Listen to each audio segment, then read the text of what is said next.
Hi every one, ഇന്ന് ഞാൻ ഉണ്ടാക്കുന്നത് ഒരു സൂപ്പർ ടേസ്റ്റി എഗ് റോസ്റ്റാണ്.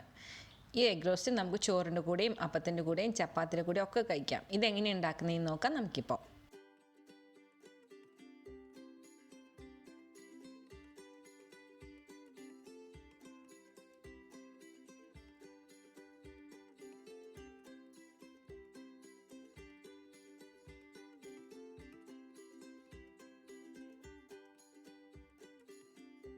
ഞാനിവിടെ ഒരു പാൻ ചൂടാക്കി അതിനകത്തേക്ക് എണ്ണ ഒഴിച്ച് കൊടുത്തിട്ടുണ്ട്.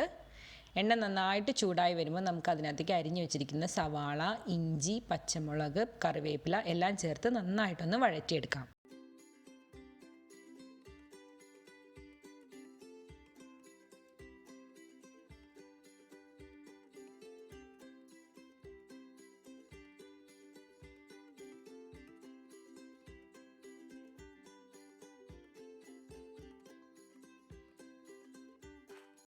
കുറച്ച് ഉപ്പും കൂടി ചേർത്ത് നമുക്ക് നന്നായിട്ട് വഴറ്റിയെടുക്കാം. ഉപ്പ് ചേർക്കുമ്പോൾ പെട്ടെന്ന് വഴറ്റി കിട്ടും.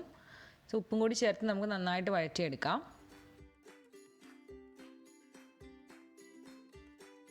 ഇപ്പം ഇത് നന്നായിട്ട് വഴറ്റി വന്നിട്ടുണ്ട്. നമുക്കിതിലേക്ക് തക്കാളിയും കൂടി ഇട്ട് കൊടുക്കാം. ഞാനിവിടെ 2 ചെറിയ തക്കാളിയാണ് എടുത്തിരിക്കുന്നത്. സവാളയാണ് ഞാൻ കൂടുതൽ എടുത്തിരുന്നത്. സവാള ഒരു 4 വലിയ സവാള എടുത്തിട്ടുണ്ടായിരുന്നു. തക്കാളി നിങ്ങൾക്ക് കൂടുതൽ വേണമെങ്കിൽ കൂടുതൽ ചേർക്കാം. എനിക്ക് കുറച്ച് മതിയാണ്. ഞാൻ 2 ചെറിയ തക്കാളി ചേർത്തു.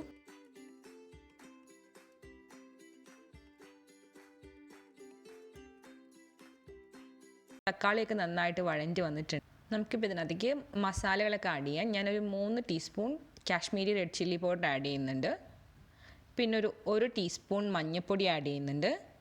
1 ടീസ്പൂൺ കുരുമുളക് പൊടിയും 1 ടീസ്പൂൺ ഗരം മസാലപ്പൊടിയും. ഇതെല്ലാം ചേർത്ത് നമുക്ക് നന്നായിട്ടൊന്ന് ഇളക്കി കൊടുക്കാം.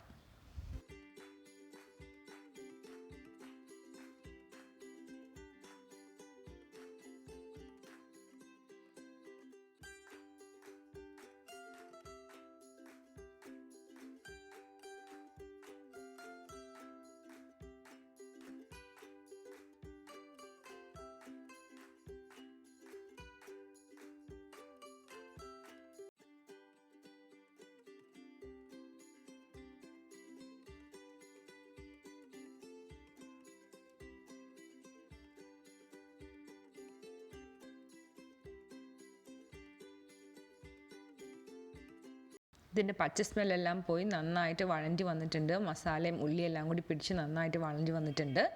ഇപ്പം നമുക്ക് പുഴുങ്ങി വെച്ചിരിക്കുന്ന മുട്ട ഇതിനകത്തേക്ക് ആഡ് ചെയ്യാം. ഞാൻ ഓൾറെഡി മുട്ട പുഴുങ്ങി തൊലിയൊക്കെ കളഞ്ഞു വെച്ചിട്ടുണ്ട്. അതുകൂടി ആഡ് ചെയ്ത് ചെറുതായിട്ടൊന്ന് മിക്സ് ചെയ്ത് കൊടുക്കാം. വേണമെങ്കിൽ നിങ്ങൾക്ക് ഇതിനകത്തേക്ക് കുറച്ച് വെള്ളം ഒഴിക്കാം. ഇല്ലെങ്കിൽ നിങ്ങൾക്കിത് മൂടി വെച്ച് അത് മസാലയൊക്കെ പിടിക്കാൻ വേണ്ടിയിട്ട് ഒരു 5 മിനിറ്റ് വേവിച്ചെടുക്കാം.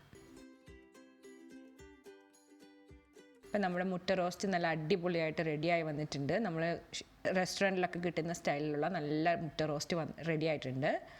സോ ഇത് നിങ്ങൾക്ക് ചൂടോടുകൂടി സെർവ് ചെയ്യാം. അപ്പത്തിൻ്റെ കൂടെ നല്ല ടേസ്റ്റാണിത്. അതുപോലെ തന്നെ ചോറ്, ചപ്പാത്തി എല്ലാത്തിൻ്റെയും കൂടെ നല്ലതാണ്. So thank you for watching. If you like the video, please like, share and subscribe.